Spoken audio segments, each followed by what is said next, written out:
1. So, in the summer of 2024, I was offered a room for my boyfriend, 38 male, and I, 31 female, in a house to rent along with 2 of my friends who are siblings, 26 female and 22 male, from a mutual friend of theirs who is stationed in Spain at the moment. I moved in September, and then my boyfriend moved in a couple of months later in November. This was and is a temporary situation until he found a job, and thankfully he did, and we are moving in under a week from me writing this. There's been a number of issues, so I'll list them below for your listening pleasure. It was noted by all that I work overnight, so I'd be sleeping during the day, and anything that wasn't everyday noises such as screaming, slamming cabinets, or blasting music was agreed to not happen for all parties. Since they worked days, I wouldn't do the same while they were sleeping. Well, within the first month of moving in, and since, there's been multiple instances of them waking me up, which has made it near impossible for me to get any rest, mostly from the female roommate. Even her brother has scolded her about it after she complained to her bestie that she felt she was living with her great-grandma again, because that family member would yell at her for making too much noise. And yet she doesn't think she's the problem. She also has heavy footsteps, heavier than I've ever heard in my life, and can hear the stomping all over the house, which is annoying, but that I can ignore. Both the brother and sister never rinse the shower after they take one, leaving it full of dirt, hair, soap scum, and whatever nail polish the sister decided to peel off in there that day. My boyfriend and I have to clean it every time we use it because it's disgusting, and we rinse it after every time we use it. When I first moved into the garage, it was full of garbage bags from the kitchen and various cleanings made prior to me moving in. The excuse of why it was in there was because the township didn't pick up the trash consistently in the summer, which I later found out was because they forgot to do it multiple times, leading to the garbage becoming a haven for maggots, which explained the little flying insects infecting the house. One night, my first week there, I heard scratching in the ceiling, which I have lived in a mouse-infested home before, so I know the sounds way too well. The next day, one scurried out of the oven, and when I brought it to the roommate's attention, the response was, "We know, we live in the woods, so it happens." They refused to tell our landlord. The brother's room is an absolute pigsty and has empty food containers and various other things spread across his floor, and there's only a small path to walk in it. Every time I or my boyfriend cooks dinner, one of them hovers around the kitchen and has to comment on our food, whether it's the smell or the way it looks, and then proceeds to watch us eat it. Ew. One night, while my boyfriend and I were having some fun, the sister came out of her room and stood by our locked bedroom door, seemingly listening to us. She probably wanted to know how it was done. This happens even if we're just chilling watching a movie. The sister got incredibly intoxicated one night after a supposed hard week at work, and then proceeded to drunk text a guy she went on a date with. She came out to the kitchen, where we were making dinner, to tell me all about him, and how she thinks the dude was well endowed. She's a virgin, by the way, called it. So I don't know how a dude's size should even matter, if she's never seen one before. And then proceeded to ask me about my boyfriend's size. Which I replied, "I'm not telling you, and it's none of your business." The sister at least once a month gets drunk and takes too many edibles and makes a fool of herself, then has an anxiety attack about something dumb. They never remember to do the dishes or trash, which piles up to the point where I or my boyfriend end up doing them. The siblings constantly bicker about one not doing what they're supposed to be doing, and constantly try to get my boyfriend and I to take a side, which we don't because we could care less. You're also not their parents. Yesterday, the sister had an issue with DoorDash not delivering her food in the snow and got a refund. But she proceeded to slam her bedroom door and slam stuff around the kitchen, and then blow my phone up while I was sleeping to tell me about the drama of DoorDash. I legit do not care. When I asked for help moving, the brother agreed to happily help. He also happily helped when I and my boyfriend were moving in there. The sister, however, gave a million excuses, and when I told the brother and he confronted her on her lame excuses for not helping, she agreed like a child in trouble and said she didn't mean it to come out like she didn't want to help.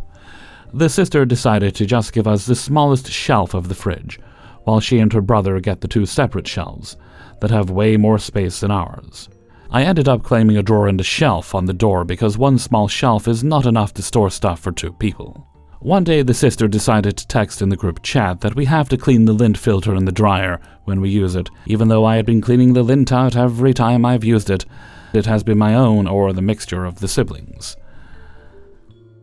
Every time they go shopping, which they both have a shopping issue where they buy childish things, they have to show my boyfriend and I like it's a YouTube haul video. Again, I couldn't care less what they waste their money on. This week my boyfriend got started in his job, and the sister tried to get us to split the rent 4 ways on a 3-bedroom house. Which I told her we have the smallest room, and that's not how renting a house typically works. The brother agreed with me, as well as my boyfriend, and the topic was dropped.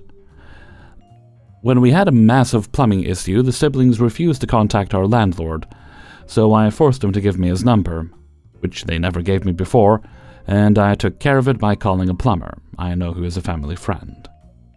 They were more concerned with watching Wicked in theaters.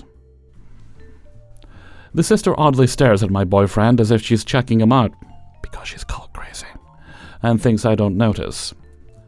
We weren't going to move out so soon. We were hoping not until spring or even early summer, but we had enough of everything. Thankfully, we found an apartment in a nice community. The staff in the office is nice, and we feel great about having our own little space. Hellfreezer's note, I'm so relieved to hear that you're getting out of there soon, especially that you don't have to share with anyone else anymore, for the sake of your boyfriend's virtue. And it definitely sounds like these two just... I mean, you're all adults, but they're definitely acting like you're their parents, and that's a very creepy situation to be forced into. No one wants to play mommy and daddy. But you're out of it soon, and they can be left to deal with each other. Also, that mouse issue is gross. It's not normal to just have mice in your house. It happened here once, years ago, and it was very swiftly dealt with, and has never happened since. 2. I am a 29-year-old gay man, and my roommate is a 28-year-old straight man.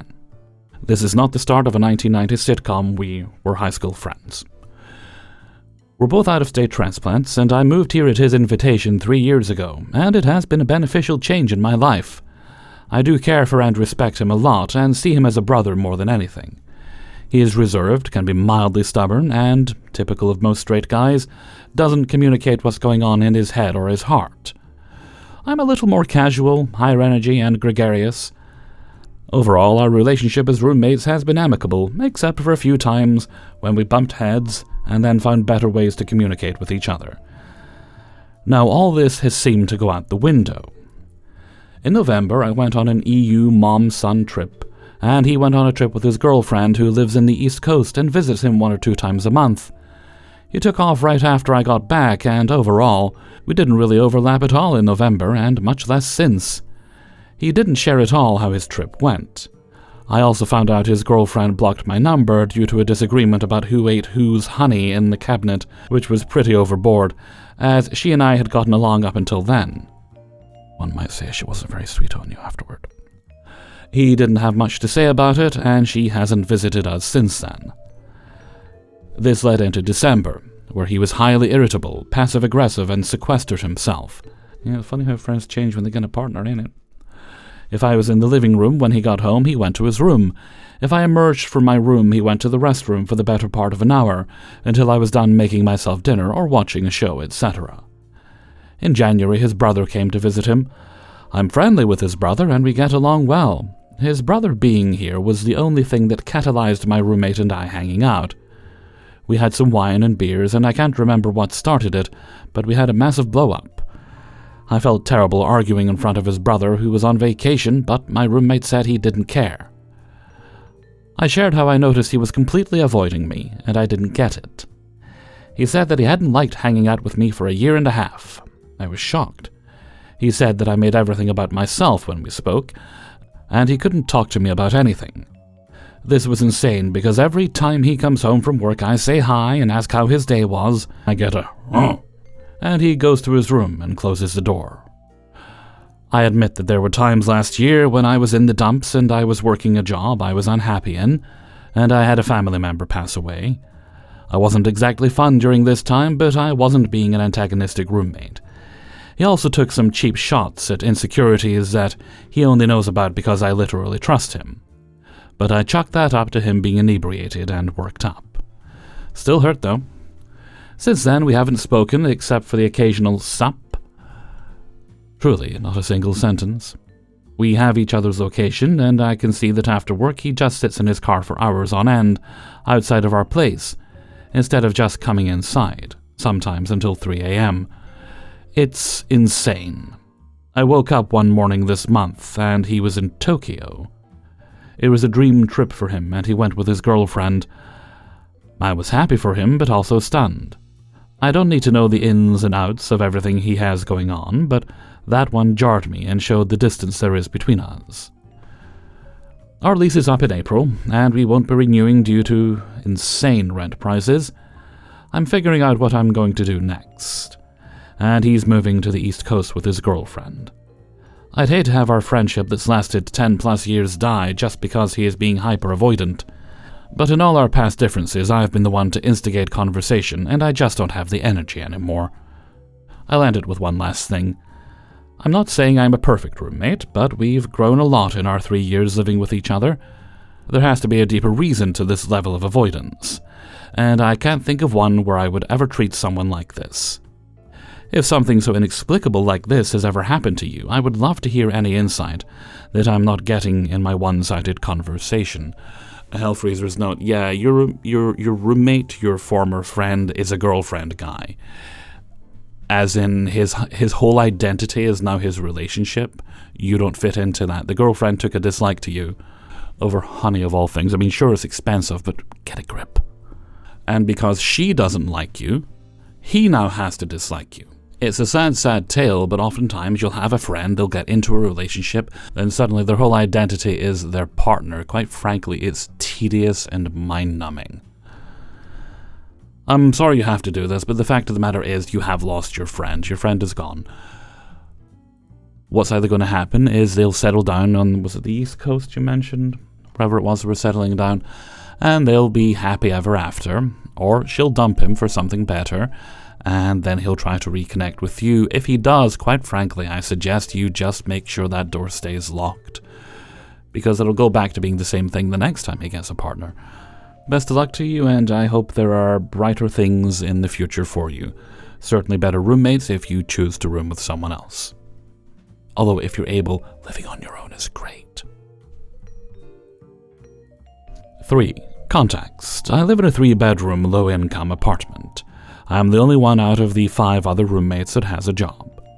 I pay for my girlfriend, and the rest of the roomies are all related, so their grandma pays their bills.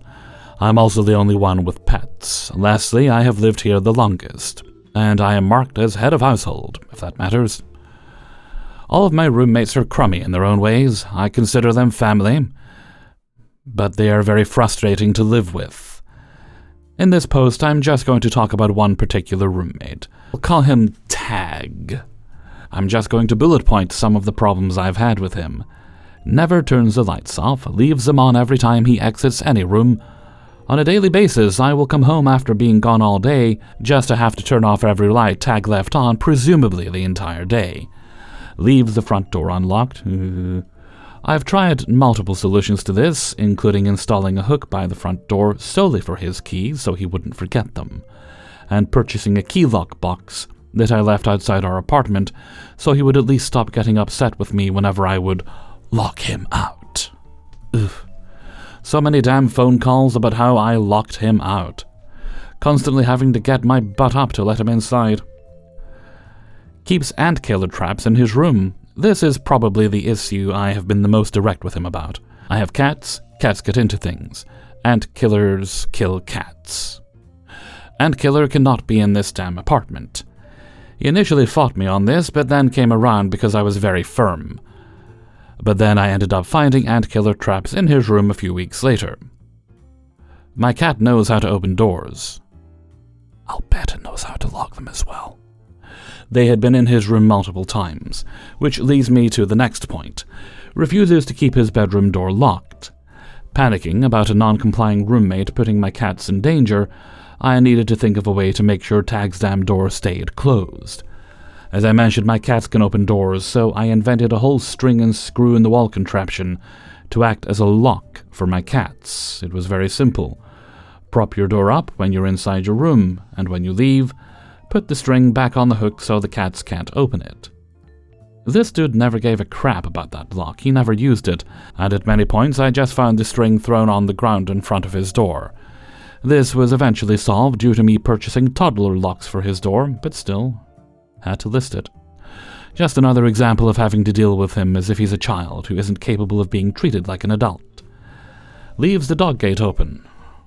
I have a dog gate in the hallway to prevent my dog from chasing my cats down when she gets excited.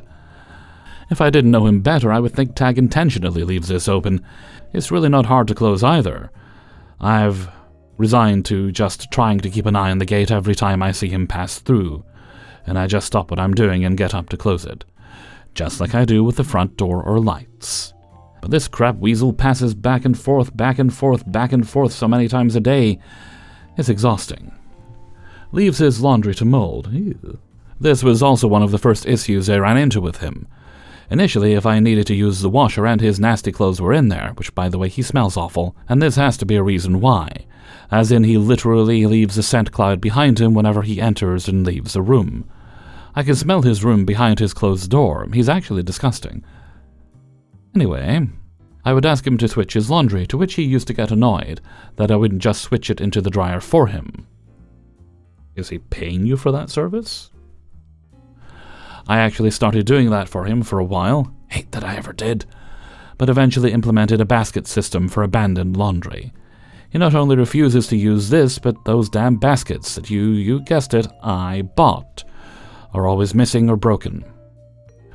Got a boyfriend and had him start living here rent-free without talking to me or anyone else about it. His boyfriend lived here for months, maybe even a year, before I finally came to and realized that I had been paying for another person to live there without any warning. I finally contacted Tag about this, and now his boyfriend is being paid for by his grandma as well. But I did have to listen to Tag talk about how it's uncomfy for him to ask his grandma for more money. Oh, poor Tag. Oh, I guess the only other solution would be nutting up and paying your own bloody bills. Anyway, that was a hell-freezer. No, not the authors. And moving on. Okay, here we go. I think those are all big things. I have tried everything I can think of. I have had so many talks with him, both in person and over text, and nothing changes. I have tried resorting to just keeping as close an eye on him as I can, and doing things like turn the lights off for him, close his door whenever I find it open, close the dog gate, lock the door behind him, etc. But I can only do that so much. I can't be around all the time. I feel like the only solution is for me to move out, but like I said, I'm in low-income housing, and financially it really does benefit me if I'm living with multiple people. And even if I were to move out, that won't be for another year or two while I save up. Please don't tell me to kick him out. That's not an option for reasons I can't get into. I don't feel like any of these issues warrant that either. And I'd get so much backlash from his family, like I said. I'm basically part of his family too. What do I do? Tell his grandma on him. Another thing is the damn trash. He stuffs it so full to the point where it spills out all inside the cabinet we keep it in. Can't count how many times I've cleaned up after that. I'm so tired of it. He also puts recycling in the trash instead of the recycling box I have, despite him being the reason I got a recycling box in the first place. He used to literally just leave recycling on the floor in the kitchen. It takes up so much space in the trash, which just makes me have to buy more trash bags. He also leaves his cabinet door open for my cats to get in, despite me getting straight up angry at him for. He also leaves so much toxic crap everywhere for my cats to eat. So much plastic garbage that he just leaves in the kitchen, in the living room, wherever. I've gotten so angry at him for this before and nothing changes. Everything on this list causes me to spend more money. I already buy all the universal things like trash bags, dish soap, sponges, cleaning products, etc. I am poor. Tag is a spoiled 28-year-old child who never had to worry about finances. Grew up wealthy and rich. Grandma's helped him ever since he moved out, and will never care about my situation. I love him like my own brother. but I straight up hate him at times. Yeah, well, the thing is, you don't have to like or love your siblings or really take anything to do with them. You very clearly know what this guy's all about. You understand his psychology. He's never going to change as long as Grandma's paying his bills. She's not paying your bills, so why should you have to subsidize his bad habits? You shouldn't. Your best option here is save up your money. Save up so you can get into another place. And that is quite literally your only option here. You could spend more money. You could swap out the bulbs for Wi-Fi bulbs, and you can turn them all off on your phone. You can see what's on and what's not. But then again, you're spending money on that. You shouldn't have to do that. Although, when you get your own place, it's fun to have. It's like you said, what you've got here is a guy who has never had any responsibility. He leaves the lights on because he doesn't understand the value of money. He doesn't appreciate that electricity costs. I mean, leaving a light on doesn't cost that much overall, but when you're leaving all the lights on all day long, it's gonna stack up pretty quickly. You buy all the reusable things in the house? Of course you do. He doesn't understand the value of them. They just appear, so why should he even think of them? And I know there's probably a part of you that's hoping somehow, some way you'll get through to him, but he'll never change, because he's always been isolated from the consequences of his actions, because he's got that protection from his grandma's money. 4. 2 years ago, I, a 33-year-old man, moved abroad for work. My wife Liz is 33, and her friend Annie, also 33, was already living in the city and offered me a room in her 2-bed, 2-bath flat, which she shared with her boyfriend Tommy, 34. We had met before, and since I wasn't sure if my move would be permanent, seemed like a good temporary setup. She asked for half a month's rent as a deposit, which was a full month's rent back in my home country for comparison purposes, and I paid rent and utilities to her directly. We signed a basic memo of agreement stating I'd be there for a year. When I moved in, I noticed an old couch abandoned in the stairwell. Turns out they had dumped it there and thought it was funny. Should have taken that as a sign. They had been there for 2 years, but always needed a third tenant because they couldn't afford it alone. Both were enrolled in college for visa purposes, worked part-time, and Tommy was a musician, meaning gigs and occasional after-parties. To their credit, they were upfront about this, and they also warned me they weren't tidy but promised to clean the common areas. I was told that the hallway bathroom was all mine, but warned that whenever they had a party, guests would use it as the other one was an ensuite in their room. However, they would clean up the morning after, and would also let me know ahead of any such event. We split cabinet and fridge, and also tasks such as taking out the trash and cleaning the kitchen and living weekly. They were not lying when they said they were not tidy, so I decided to not spend all my free time at home. The living room also doubled as Tommy's personal storage unit for his instruments, so when I was at home, I kept mostly to my room. I also minimized my kitchen use, bad for my diet, but that's a whole different story. All things considered, we still managed to get along quite well. I eventually got a permanent contract, my wife joined me the following year, and for a while, life was decent, despite the mess. The breaking point came after last year's holidays. We told them we were looking for a place to buy and planned to move out in 6 months. Almost immediately, they stopped pretending to be decent roommates. The kitchen became a disaster zone every day, with literal stacks of dirty dishes, bins overflowing every other day, rotten food left in the fridge, and all the cliches. The after-gig parties became unannounced and louder, and the morning after cleaning of our bathroom took them at least a full day to just get started. This also coincided with Tommy finishing school, so he was home all day blasting music during our work hours. Liz and I stopped cleaning anything but our own dishes and spaces. Annie tried to guilt-trip us by offering to do our dishes whenever she walked in on us having dinner, as if that made up for their filth. One weekend we mentioned we might do a full cleanup if we had time. We didn't, and Annie blew her lid, saying the mess stressed her out. The irony was unreal, but I kept my mouth shut to avoid escalating the unpleasantness, and because of counting down the days for our move. I did, however, start taking pictures of the mess just in case issues continued. They are not as shocking as the stuff posted sometimes, so I choose not to add them, but I never lived in such a constant state of chaos and filth. We finally found a place and gave Annie our move-out date. She pushed back, claiming we owed 3 months' notice, which, after checking, only applied to tenants with a lease of 3+ years. We didn't even have an official lease at all. She also demanded we find a replacement tenant. Yeah, right. By then I was done and wanted to leave mid-July, even if it meant forfeiting the deposit and postponing some work needed at the new place. That would have probably left them scrambling to figure out next month's rent, so Liz, not wanting to damage our friendship with Annie, it's already damaged, mostly hers, convinced me to wait until August. We moved in early August, but still paid for most of that month. Annie promised to ask the landlord about my deposit, but couldn't tell when it would be returned. Looking back, I'm pretty sure we were overpaying rent and utilities. Annie had told us that rent was split evenly, but I never saw proof. More annoyingly, she forbade us from using the heating or dishwasher to save money. Ugh, one of those. Meanwhile, they kept the hot water running all day, left lights, TV, and music on all night rather frequently, and even left the stove on while leaving the house more than once. We prepaid utilities to her, but sometimes she just didn't pay the bill. So our power got cut mid-work day. She didn't want to share account details for us to top it up, but also was very inconvenienced when asked to sort this out. The worst bit was with the government winter energy credits. We never saw a discount, even though these were automatically applied to the bills. She pocketed the credits while still charging us full price. Again, we dropped the ball there by not raising an issue just to try to keep the peace. On moving day, we cleaned the entire flat, packed, and left our stuff in the living room for easy loading.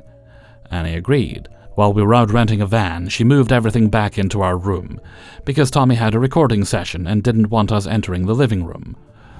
I was beyond annoyed, but just wanted to be done. Fast forward 6 months to today. Annie won't return my deposit, blaming the landlord but refusing to give me their contact info. After months of radio silence and excuses, she finally claimed my deposit was withheld due to repairs. The issues needing fixed existed before I even moved in, and I did flag them to her, but were never solved. My mistake here was never putting any of this in writing or documenting the state of the place before moving in. Why would I if this was an agreement with a friend, right?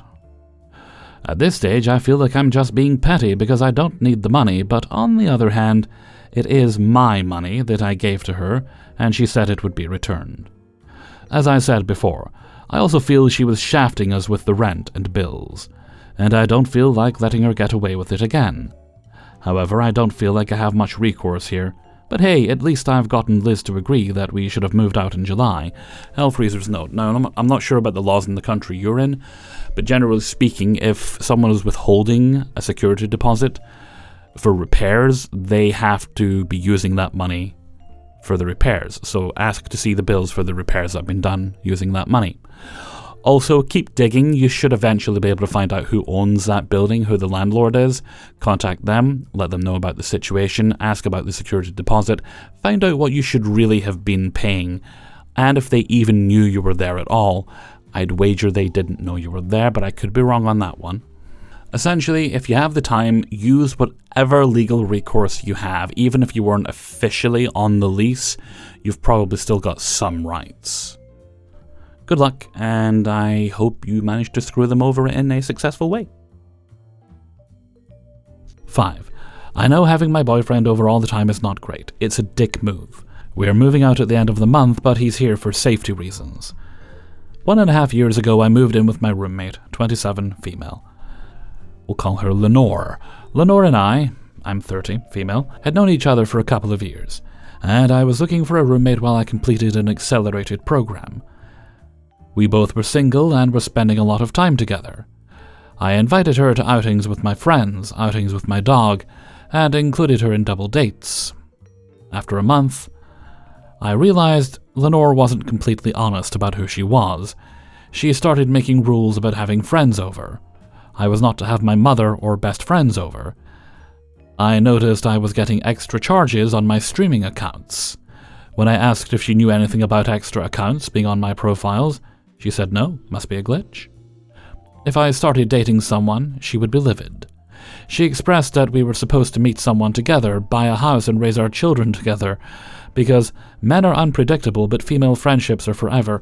Hellfreezer's note, everybody's absolutely psycho. She ate all my food but never mentioned she binges and purges. After about 7 months, she got a boyfriend. I was happy to be single, cleaning, often scrubbing puke off the bathroom wall, doing all the dishes and paying for the utilities. Lenore's boyfriend was nice, and I often said hello and offered the living room when studying. They expressed plans of moving out together. She would often try to include me on dates. I wouldn't go, it didn't feel appropriate, and were often loud when they got close, but I put my headphones on. Christmas time, they left the kitchen so messy I couldn't eat in it. Dildos in the sink and a douche. Jesus Christ. I told her not again, or I'm leaving. A couple of months go by, and Lenore got upset because she felt her boyfriend wasn't around enough. To make herself feel better, she adopted a cat. Her boyfriend broke up with her because she did not discuss it with him. He wanted an animal-less home. The fight was a big one. There was name-calling, body image comments, and screaming. After the breakup, she started working at my job, attempted to destroy her first ex's relationship, and binge drinking. I started really talking to someone I'd known in passing for a couple of years, my current boyfriend. We'll call him G, 33, male. When he started coming around, it was often with flowers and wine. We would invite Lenore to join us at the beer gardens, but she didn't want beer. Eventually, she confronted my boyfriend when I was in the shower and decided to talk about me in a negative manner. He expressed what happened and said they fear for me. 2 months later, I was home often and playing a lot of sports with G. Lenore commented on my not being home for a dog. A week later, my dog was having random panic attacks for the first time ever and was placed on medication. We stayed at G's until she was stabilized and went back home, but with a camera for the dog. She has not had a panic attack since the camera has been in place and is unmedicated now. Lenore began sleeping on the couch every night and day and refused to allow the dog in common areas. She expressed she sleeps on the couch for comfort and to know when I'm home. Ugh. Lenore stays up all night, and the camera caught moments when she would try to come into my room while I was sleeping. G began staying almost every night because he was worried what she might do in the night. Currently, he is here every day, does not stay when I'm not there, does not have keys, assists in cleaning, assists me paying utilities since Lenore does not.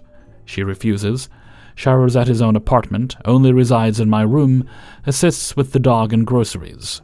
Lenore has been upset and decided to share these feelings to my co-workers, discussed with staff and patients, as well as my current health status and my past eating disorder. When confronted, she blamed the staff and the patient for being toxic. She refused to talk to me and decided to rearrange the whole apartment, moving my things, which she knows gives me severe anxiety. After the third rearrangement in a week, I finally decided to give her my notice. Since then, she took the liberty of packing my things and moving my food. The last time we spoke, she drank a bottle of vodka and cried about how she doesn't want to lose the friendship. She expressed I need to get over my anxiety about things being moved, allow her to sleep at my new home if she needs support, and maintain her having my location shared. It's selfish to not include her. She has not spoken to me since. Am I being mean or rational in wanting to move? No. Is it fair my boyfriend is here every night? Yes, she's clearly nuts. Is this person not psycho, or am I just a terrible human being for thinking all these situations are weird? Hellfreezers, no, I think you know the answer here. Obviously not. But she's got you so worked up, she's so up inside your head. She's got you doubting yourself. The constant barrage of her looking for sympathy. You're doing the right thing by moving. In fact, if you can move sooner, I would do that. Make sure you completely, I know it'll be hard because you sound like a nice person, completely cut contact with her for your own safety. And then once you're settled into a new place with the pets and your boyfriend, you can finally relax. And you feel yourself come back to yourself and readjust and find a little peace again. Hey everybody, Hellfreezer here, and thank you very much for listening to Bad Roommates episode 59. And thank you very much to everybody who allowed me to use their stories in this video. Before you go, please do poke the like button, and also subscribe if you haven't done so already. You can do that by poking the subscribe button.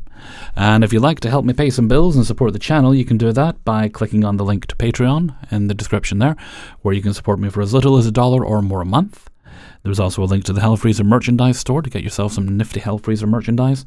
And if you'd like to make just kind of a one-off tip, you can do that by clicking on the heart with a $sign underneath this very video. Or any video, really.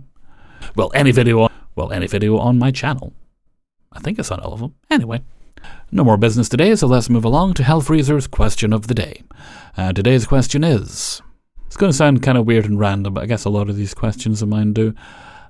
Do you find you prefer colorful lights, or do you just prefer regular basic bulbs? Because I've been gradually replacing all the bulbs in the house with color-changing ones, so I can kind of set the mood wherever I'm in. And I really do. I'll change the brightness, the color, whatever. Sometimes it's just to go thematically for what I'm watching on TV. Other times it's just, I'm not feeling great, I need a green or a blue light or something here. Just to help me relax. I'm watching a horror movie, let's put the red lights on so that all the shadows look extra creepy. That sort of thing.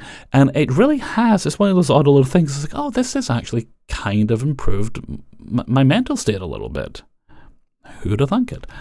Let me know what you think in a comment below. And before we go, let's take a look at the answer of the day from a previous video.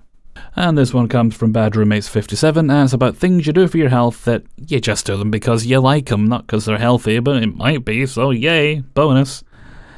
Today's answer comes from Jessica Fowler, a pot of green tea and a pot of peppermint tea every day. Replacement for copious amounts of coffee I used to drink. Good for you, Jessica Fowler. I do like green tea. I usually try to keep some there. I like to put a little bit of honey in it. But I don't think unless I have to, I won't be using any of them to replace the caffeine that I like. I do still like my energy drinks. Okay, and with that, I'm going to head off for now. So until next time, thank you very much for listening, and take very good care of yourselves.